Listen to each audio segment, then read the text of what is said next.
What's up, guys? If you liked Atlanta from Donald Glover, then I have a really unique show for you on Amazon Prime called Swarm. Donald Glover, also known as Childish Gambino, is one of the most talented people in the entertainment business today. Starting as a comedian, he won YouTube over with his comedy sketch group called Derek Comedy. He then went on to act in one of my favorite series ever, Community. He ended up leaving Community to take over the hip-hop world with his lyrical debut album Because of the Internet, eventually transitioning into a new style of hip-hop which would find him tackling funk R&B, all while preparing his new show Atlanta, which is a masterpiece in and of itself. It wasn't long before he would go on to impress and work with Jay-Z and the Queen Bee herself, Beyonce. Which brings us to Swarm, a show which takes a stab at the absurdity of fandom and music stans. Now, the show claims right away that it's based on actual events, and it follows Dre, who is a fan of a pop star named Nyjah, who is clearly based on Beyonce. And when I say fan, I mean she is absolutely obsessed.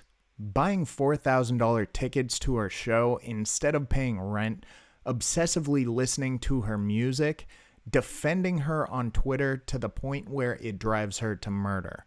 Multiple times. Now, I will say that this show is not for everyone, but if you watched and enjoyed Atlanta, then it's probably going to be right up your alley. It is extremely violent, and it does an excellent job at making the viewer feel very uncomfortable, which is probably why I liked it so much. In my opinion, if a film or series can evoke emotions just through storytelling, then they are doing something right, especially if it makes you feel uncomfortable. One of my favorite filmmakers who is a master at making the viewer feel uncomfortable is Ari Aster, and the show Swarm actually reminded me many times of Ari Aster's films and shorts. Now, I don't want to spoil anything for the viewers, but one of the episodes that actually reminded me the most of Ari Aster's work had a cameo from a very high-profile musician.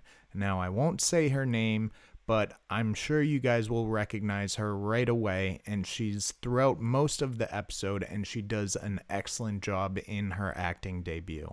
I think it's actually going to end up leading to more work for her in the acting world, so we'll definitely have to keep an eye on that.